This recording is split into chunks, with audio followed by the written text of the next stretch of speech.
Mga kapuso, ating balikan ang mga nagagandahang lugar at pasyalan sa Hilaga at Gitnang Luzon na tumatak ngayong 2023. Ating dayuhin sa report ni Ivy Hernando. Maswerte tayong nabisita at nakasalamuha si Lola Magdalena Galinato Gamayo o Nana Dalen mula Pinili, Ilocos Norte. Sa kabila ng edad na 78, napamangha tayo sa husay nito sa paggawa ng telang abel. Ang kanyang talento at pagmamahal sa tradisyonal na paghahabi ang dahilan upang gawaran siya taong 2012 ng Gawad sa Manilikha ng Bayan, ang pinakamataas na parangal mula sa National Commission for Culture and the Arts o NCCA para sa mga traditional artists sa bansa. Binalikan din natin ang alamat ng Paway Lake sa Ilocos Norte, isang bayang isinumpa matapos umikot daw ang buhay ng mga tao sa mga material na bagay, kaya naganap ang malawakang pagbaha na siya ngayong naging lawa. Alamat na nagpapaalalang walang material na bagay ang mahalaga sa mundo, kundi kabutihan ng loob at ang pananampalataya sa Panginoon na sana'y hindi mabaon sa ilalim ng lawa.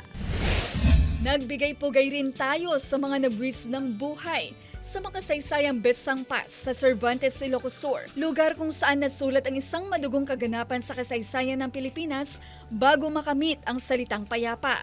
Isang monumento ang itinayo sa lugar bilang pagpupugay sa 3,400 na kataong lumaban para sa tinatamasan natin ngayong kalayaan. Mula sa Ilocos Region, umakyat tayo sa Cordillera Administrative Region, sa Bontoc, ang capital ng Mountain Province. Mula sa Mount Pukis, nabighani tayo sa tanawin mula sa overlooking ng sentro ng Bontoc, kung saan tanaw ang ilang rice terraces. Halos nababalot pa sa pine trees ang kabundukan, kaya naman maliban sa presko, napakabango pa ng hangin.